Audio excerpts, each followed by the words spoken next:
18번 보시면 힌데미트 대표적 작품에 관한 설명이고 그의 음악권에 대한 작성 방법에 따라 서술하세요 했어요.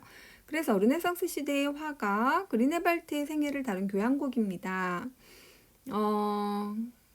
정치와 그다음에 권력 그리고 예술가의 역할 문제의식에서 나온 작품입니다.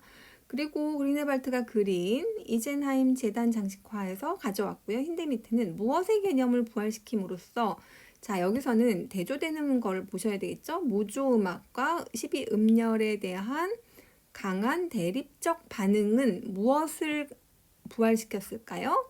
당연히 여기서는 반대 개념 쓰시면 됩니다. 조성음악인 거죠.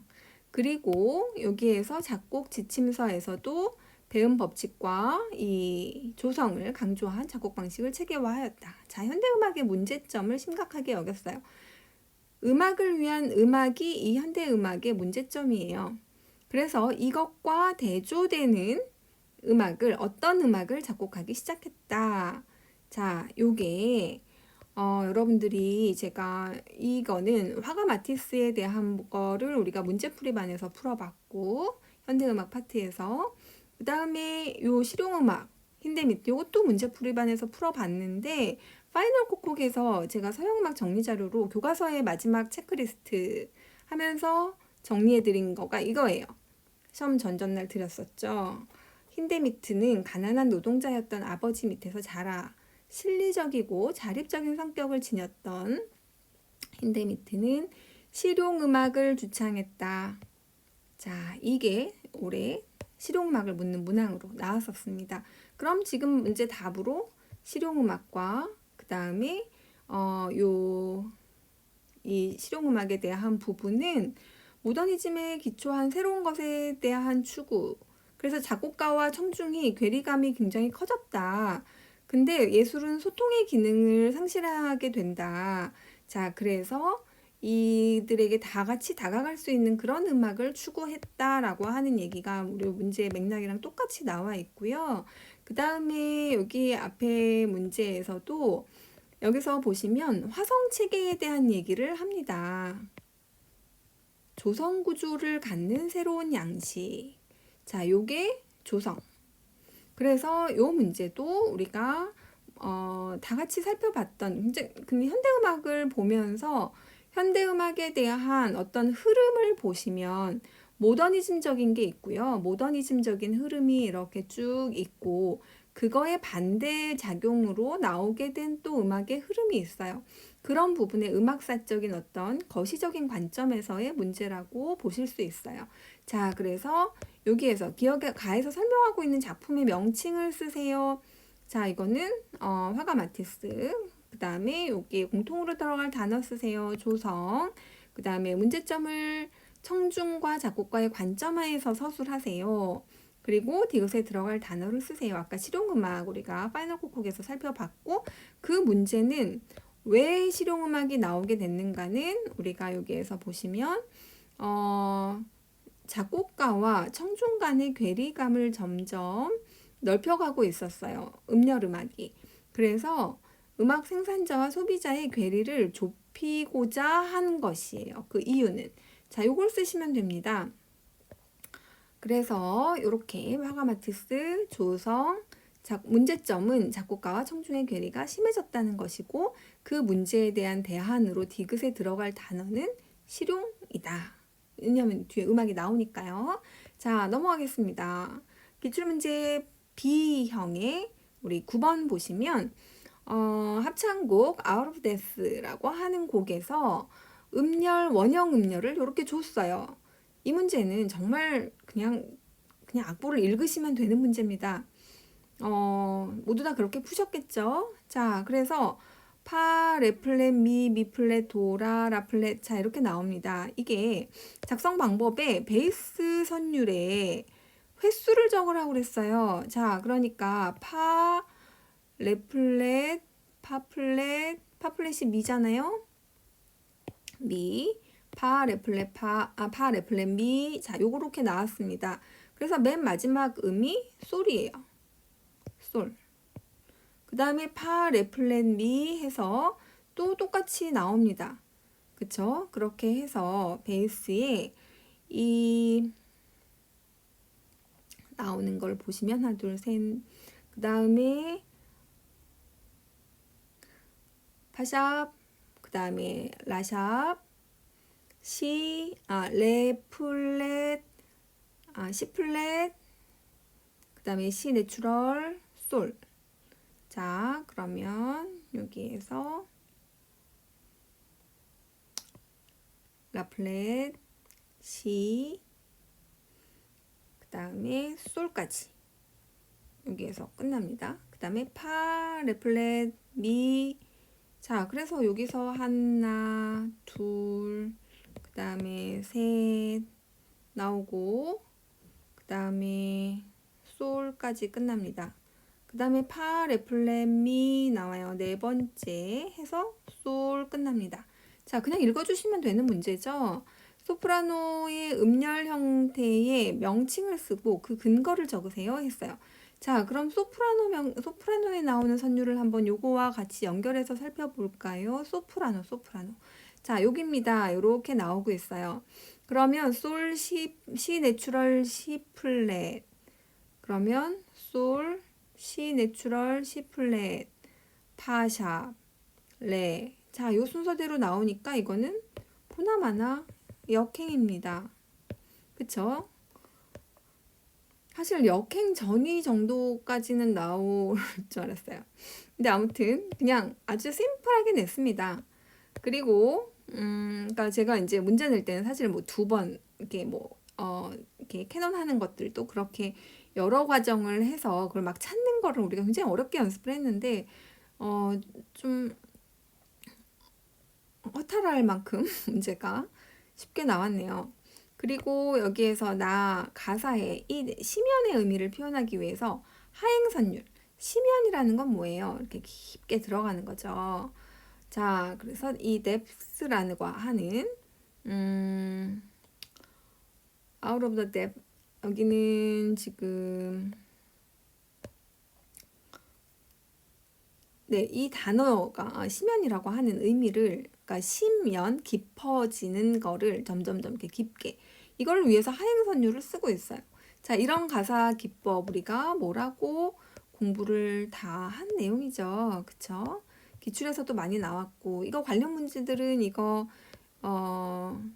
여기에서 지금 그냥 이거 원형 주고 그래서 이렇게 나왔는데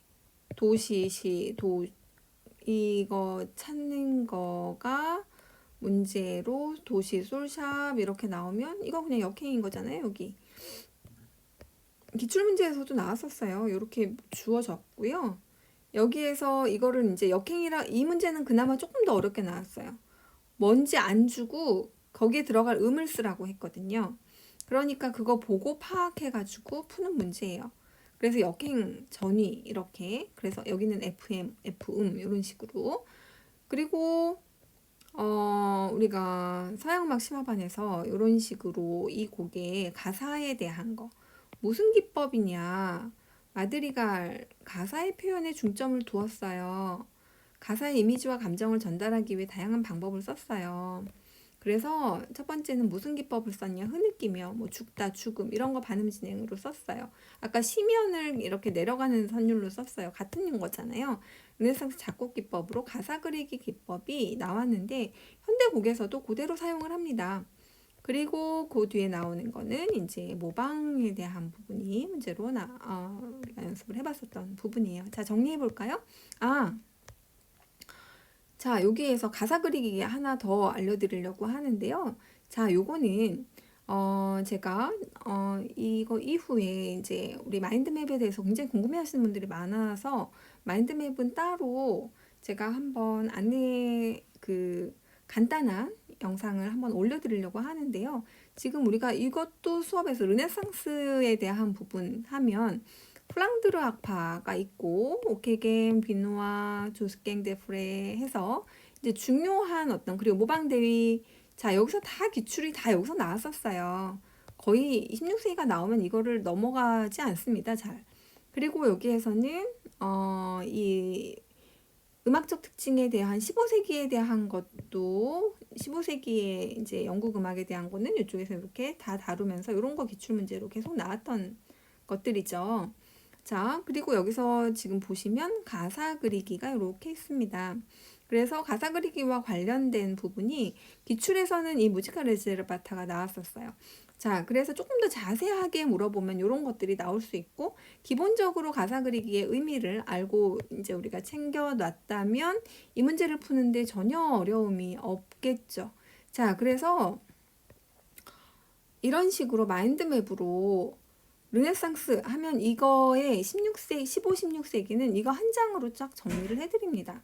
그래서 모든 것들을, 내용들을 이런 식으로 마인드맵에 구조화해서, 그래서 부르고뉴 악파 하면 부르고뉴 악파와 관련해서 나왔던 문제들은 사실 여기서 다 나왔어요.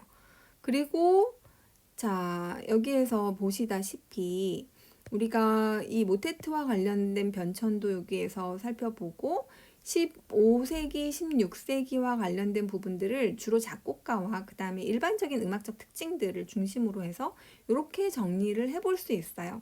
자, 이것도 이제 우리가 마인드맵 서양음악 심화반 마서심이라고 하죠. 마서심에서 우리가 다뤄봤던 내용들이었습니다.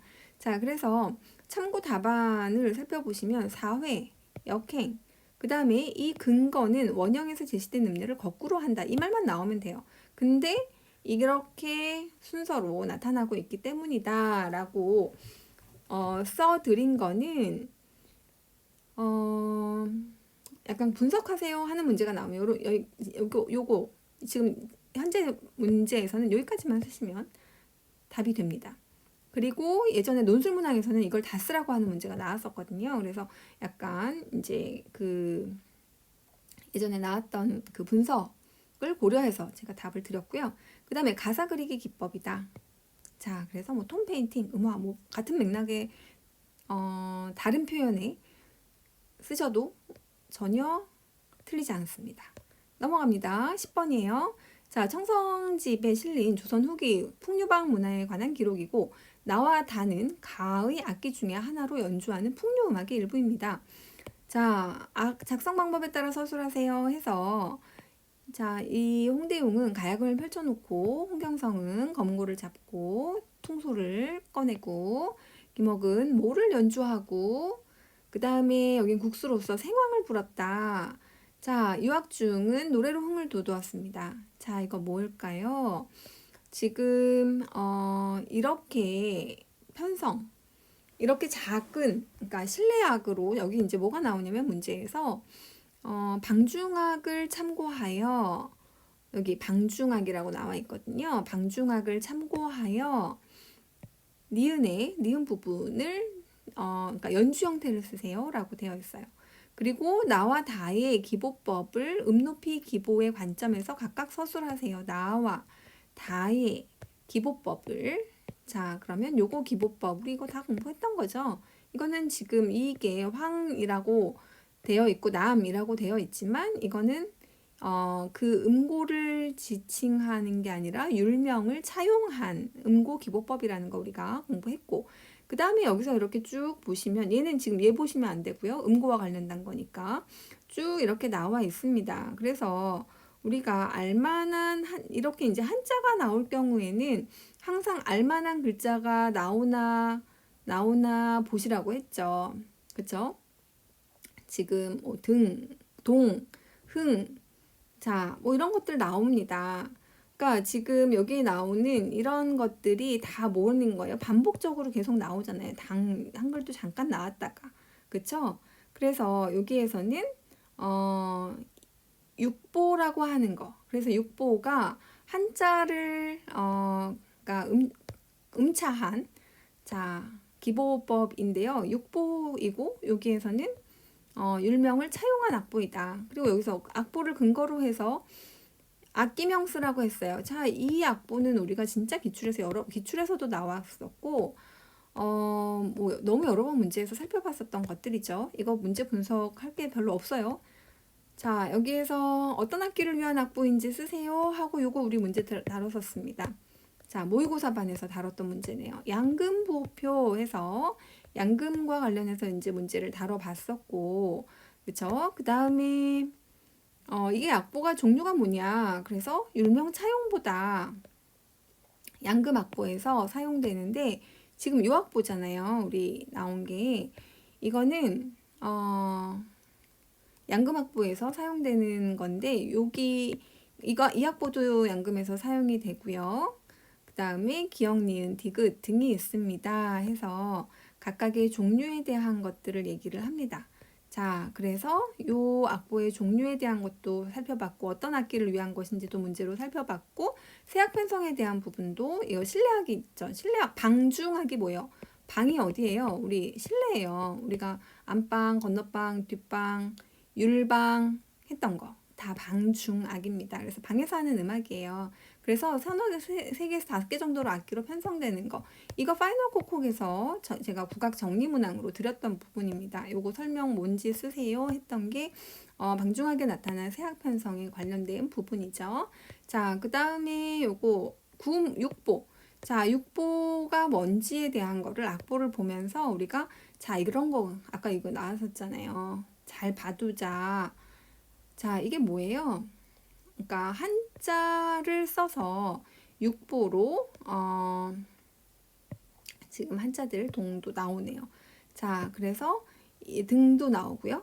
이렇게 되면 이거는 뭐다? 네, 이거는 한글 육보, 얘는 한자 육보. 자, 이렇게 해서 악기는 양금, 연주 형태는 세악 편성, 방중악은 실내악을 얘기를 하는데 세악 편성은 실내에서 연주하는 작은 편성을 말한다. 뜻을 했으니까 그 다음에 나와 다의 기보법, 높이 기보법의 관점에서 살펴보면 나는 율명을 차용하여 적은 율명 차용보이고 지, 징, 흥, 동 등 자 한자로 음차한 육보이다. 근데 아마 한자 육보를 안 쓰고 육보까지만 썼어도 맞게 했을 거예요. 자, 그 다음에 마지막 문항입니다.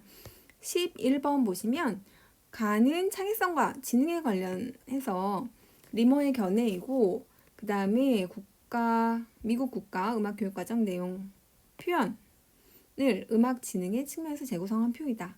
작성한 방법에 따라 서술하세요. 자, 이 문제는 사실은 거의 그냥 수능 국어 문제 같은 느낌이었다고 선생님들이 하도 말씀을 하셔가지고 제가 수능 국어에서 나온 음악 문제를 한번 지문을 찾아봤어요. 네, 비슷하긴 하더라고요. 그러니까 뭐냐면 여기서 외워서 쓸 건 거의 없다는 얘기예요. 그냥 이 지문 안에 답이 다 있어요. 거의 대부분이 무언가를 만들어내는 창의성이라고 했어요. 근데 사실은 이 부분은 우리가 문제로 그러니까 여러 번 다뤄봤지만 그 문제들을 굳이 다 안 풀었어도 문제 충분히 풀 수 있는 정도의 문항이기 때문에 제가 문제 많이 안 가져오고 그냥 한 문제만 가져왔습니다. 여기에서는 지금 작곡하기, 편곡하기 왜냐면 즉흥연주까지는 줬고요. 자, 만들기가 뭐냐, 만드는 창작에 대한 거가 뭐냐 물어봤어요. 기억과 관련해서 음악적 지능 두 가지를 찾아 쓰세요. 기억과 관련 무언가를 만들어내는 창의성. 만들어내는 거는 지금 요금 두 가지입니다. 그리고 즉흥연주를 쓰신 분들도 조금 계실 것 같기는 해요. 근데 여기에서 즉흥연주를 할 때 나타나는 창의성을 따로 또 얘기를 했어요. 그래서 약간 국어 문제 아니냐 이제 이런 얘기가 나온 거죠.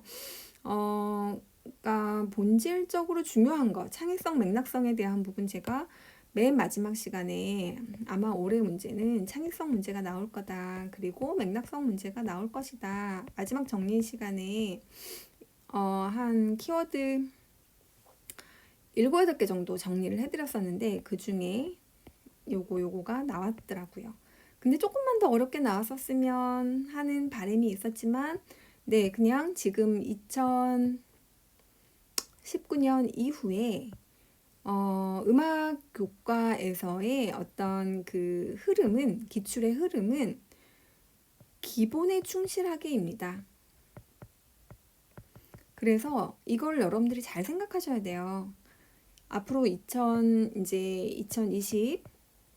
2022년 대비 문제를 이제 여러분들이 준비하시는 분들이 이 강의를 주로 들으실 거라고 생각이 들어요. 그러면 무엇에 집중하셔야 하느냐? 자, 첫 번째 기출입니다. 올해도 역시 기출의 흐름에서 크게 벗어나는 게 없어요. 거의 다 기출의 그 평가 영역 분류표 안에서 문제가 다루어졌고 그 흐름 안에서 충분히 풀 수 있는 문항이 나왔고요. 그 다음에 두 번째로는 기본서입니다. 세 번째 교과서예요. 제가 교과서 마지막 정리해드린 문항 중에서 정말 한 7, 8문항 정도 마지막 시간에 정리해드린 그것들이 다 문제로 나왔어요. 그건 무슨 얘기냐면 2019년부터 지금까지 어떤 흐름들은 여러분들이 기본에 충실하게 공부를 했다면 문제를 풀 수 있다라고 하는 메시지를 굉장히 많이 주고 있습니다. 그래서 그거의 조금 어려운 버전이 2020년 대비 문제였고요. 그거보다 조금 쉬운 버전, 조금 많이 쉬운 버전이 2021년 버전이라고 생각하시면 됩니다. 그럼 2022년은 어떻게 될까요? 분명히 이거보다는 어려울 거예요. 그러나 흐름은 2019년부터 쭉 이어왔던 흐름, 이렇게 문제가 아주 기본적인 것들에 충실하게, 그리고 이제 적용을 조금 더 강조하게 되면 2020년 같은 형으로 문제가 나오지 않을까 2022년은 예측을 해봅니다. 왜냐하면 올해는 이제 사실 변별도의 측면에서는 변별도에 있어서는 그렇게 성공적이진 않았다고 보여지는데 그렇지만 문제의 어떤 여전히 나는 중요한 걸 내겠다. 그리고 아주 세부적인 암기들보다는 이런 내용도 그냥 다 주겠다. 약간 이런 식의 암시를 주고 있어요. 근데 그렇다고 해서 우리가 암기를 소홀히 할 수는 절대로 없습니다. 그러니까 우리가 정말 중요한 것부터 일단 다 외우셔야 되는 거죠. 그게 기본서와 교과서와 기출입니다. 그래서 이거를 완전히 다 완벽하게 해결했다고 하면 2022년도 대비 문항에서 고득점을 맞는 게 어렵지 않아요. 근데 여러분들은 뭔가 많은 것들을 해야 된다고 생각하시는 약간의 착각이 있는 것 같아요. 많은 것이 아니에요. 많은 거, 깊게 공부를 해야만 이런 문제들을 풀 수 있느냐? 아니고 사실 이 부분이 잘 해결이 되는데도 시간이 상당히 많이 걸립니다. 그래서 제가 1, 2월에는 이 부분부터 시작을 해요. 이 부분 시작을 합니다. 사실 기출은 그동안 그러니까 1차 그러니까 올해 일단 공부를 하신 선생님들을 조금 더 중심으로, 그리고 여기는 새로 공부하시는 선생님들을 중심으로 진행을 할 거예요. 그래서 항상 물어봐요. 기출이 완벽합니까? 라고 물어봅니다. 선생님들한테. 근데 이거에 대해서 완벽하다라고 대답하실 수 있는 분들이 그렇게 많지 않아요. 여기가 완벽하면 점수는 잘 나올 수밖에 없어요. 근데 여기가 완벽하게 되는데 제가 2달 동안 수업을 할 거지만 적어도 6개월 정도가 걸립니다. 이 문제를 완벽하게 본인 걸로 다 소화하고 분석하고 다음 문항을 예측하는 거. 그래서 기출문제는 항상 이렇게 흐름이 있어요. 그 같은 주제에 대해서도 어떤 흐름을 가지고 있어요. 그럼 다음은 자, 요걸 예측해보는 수업을 진행을 하려고 해요. 자, 그래서 이 부분이 완벽하게 해결이 돼야 되고, 그 다음에 올해 문제를 반드시 복기를 해보셔야 돼요. 그렇게 한 다음에 여기에서 뭐가 문제인지 각각 문제점을 그 틀린 문항의 채점을 다 하고 뭐가 문제여서 틀렸는지에 대한 거를 정확하게 분석을 하셔야 됩니다. 그게 출발점이에요. 자, 그래서 요거는 이제 제가 이후에 다음 연도 공부를 어떻게 해야 되는지에 대한 이제 간단한 OT를 또 해드릴 건데요. 계획 세우는 거. 그래서 초수생 계획 세우는 거, 그 다음에 재수생, 또는 N수생이라고 얘기하시죠. 공부한 게 많은데 왜 난 점수가 안 오를까라고 하는 의문점을 갖고 있는 선생님들에게 명확하게 가이드를 드릴 수 있을 사실 묘안이 아니라 그냥 아주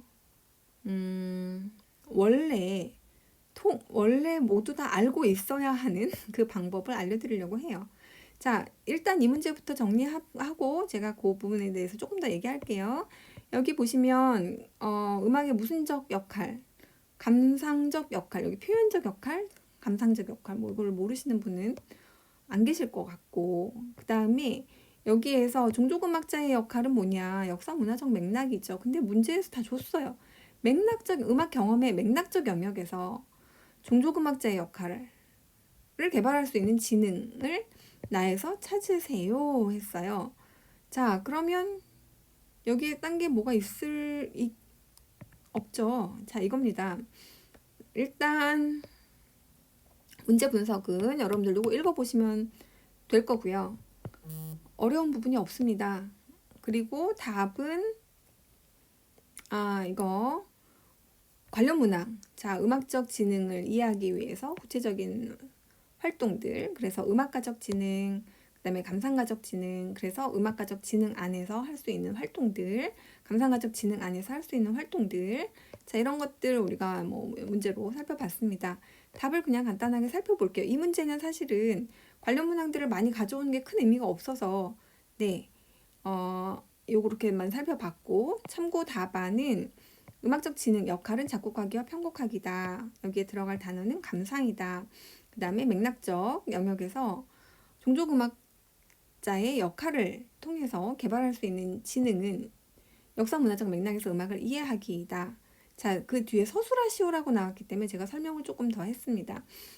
종족음악은 다양한 문화권의 음악을 다루는데 각 문화적 맥락에서의 이해가 필요한 영역이기 때문이다. 자, 이런 식으로 문제를 서술을 했어요. 자, 여기까지 해서 제가 기출문제 해설은 마치도록 할 거고요. 자, 선생님들 제가 1차 그 발표가 나면서 선생님들에게 굉장히 많은 그 문의를 받았어요. 그래서 일일이 이제 말씀을 드리다 보니까 이거는 빨리 전체적으로 알려드려야겠다라고 생각을 했어요. 다 일일이 계속 똑같은 얘기를 제가 하고 있더라고요. 선생님이 물으시는 내용이 다 똑같아요. 자, 그래서 일단 제일 많이 묻는 건 요거였어요. 그리고 요겁니다. 어떻게 공부를 해야 될까요? 그리고 이것도 역시 질문이 많았어요. 자, 요거는 제가 선생님들에게 각각의 케이스가 다 달라서 똑같이 말씀드릴 수는 없어요. 그래서 나중에 상담을 해드릴 거지만 간단하게라도 여기에 대한 안내를 따로 드리도록 할게요. 그리고 실기에 대해서도 많이 궁금해 하시더라고요. 이거 학원에 선생님들이랑 각자 상담하실 수 있도록 해드리는 게 일단 가장 정확하긴 한데 그 전에 알아두셔야 될 내용들이 있어요. 일단 동시 대비하셔야 되고요. 실기 절대로 소홀히 하시면 안 되고요. 직강으로 신청하고 이것도 질문을 많이 하시더라고요. 그러니까 어느 기간에만 인강으로 돌리거나 아니면 뭐 지금은 이제 코로나 상황이라는 특수한 상황이 있어서 여러 가지 질문들이 있었어요. 그리고 지금 요거는 이제 복주머니라고 하는 거 많이 얘기하던데 이게 뭔지 모르겠어요. 마인드맵이 뭔지 모르겠어요. 기출해설반, 그 다음에 졸동합반. 자, 이거 제가 지금 간단하게 정말 한마디로 이렇게 다 말씀을 드렸는데 이렇게 얘기하기에는 내용들이 조금 부연 설명이 필요합니다. 그래서 제가 이런 것들은 한 5분에서 10분 정도 간단하게 안내를 좀 드리려고 하고 특히 올해는 연간 패키지반 책임관리라고 하는 부분을 이거는 조금 더 특별하게 관리를 해드릴 수 있도록 하기 위한 어떤 배려입니다. 선생님들이 1년을 쭉 저에게 뭔가 기대하고 시작합니다 라고 하는 메시지를 사실 요즘에 굉장히 많이 받고 있어요. 왠지 기대에 막 부응해야 될 것 같은 거예요, 제가. 그래서 어떻게 기대에 부응할 수 있을까? 그래서 좀 제발 잘 저 좀 이끌어 주세요. 잘 가르쳐 주세요. 정말 저 열심히 할게요 하시는 선생님들에게 저도 거기에 뭔가를 부응해야 할 것 같아서 저도 나름대로 선생님들에 대한 답 뭔가 제가 도와드릴 수 있는 부분들을 요건 조금 더 설명을 드리는 게 좋을 것 같아요. 자, 그래서 이 시즌에 지금 그 해가 넘어가기 전에 선생님들이 막 의욕이 불타오릅니다. 의욕이 부글부글 막 불타오르고 있어요. 자, 이거를 제가 불을 좀 지펴드려야 될 것 같아요. 자, 그래서 이렇게 우리가 불을 지펴드리기 위한 뭔가 선생님들이 궁금한 것들은 빨리빨리 좀 해결을 해드리고 그리고 개인적으로 정말 물어보고 싶은 이렇게 다 듣고 나서 개인적으로 묻고 싶은 부분이 있으면 제가 상담을 도와드리도록 할게요. 그래서 제가 이제부터는 선생님들에게 조금 2022 대비 준비하신 선생님들에게 시간을 좀 쓸 수 있게 되었어요. 일단 뭐가 끝나서 그러니까 2차 대비 반에 제가 정해져 있는 스터디는 정규 스터디는 끝났고요. 지금부터는 이제는 다시 스터디를 재조직해서 물론 굉장히 많은 스터디들을 제가 또 받으려 하는 상황이긴 하지만 네, 2020년도 대비에 선생님들이 마냥 계속 기다리게만 할 수는 없어서 선생님들에게 제가 드릴 수 있는 다양한 선생님들의 의욕을 저도 부채질을 좀 해드릴 수 있도록 개강 전에 최대한 빨리 여기에 대한 답변들을 드리도록 하겠습니다. 자, 이거 말고 궁금하신 점이 있으면 리플을 달아주세요. 리플로 질문이 많이 들어오는 거 질문이 막 겹치면 사실 이 부분은 제가 여기 10번까지 쓴 거는 저한테 제일 많이 들어왔던 질문이에요. 그래서 선생님 저랑 상담 좀 해주세요. 시간이 없으시겠지만 하면서 이제 선생님들이 이렇게 쪽지도 주시고 그러니까 그 개별적으로 문자도 주시고 글도 써주시고 계속 이제 저에게 얘기를 하셔요. 그래서 거기에서 나왔던 똑같은 질문들에 대해서 제가 10개를 뽑아봤고 선생님들이 또 그 밖에 질문들이 있으면 질문을 해주시면 거기에 대해서 답변을 드리도록 하겠습니다. 그래서 우리가 2022년도 그러니까 2022년 대비 이제 2021년이 곧 열리겠죠. 자, 2021년은 일단 1, 2월은 코로나 상황이라고 우리는 가정하고 있습니다. 그래서 거기에 대한 이제 대안들을 가지고 시작을 할 거고요.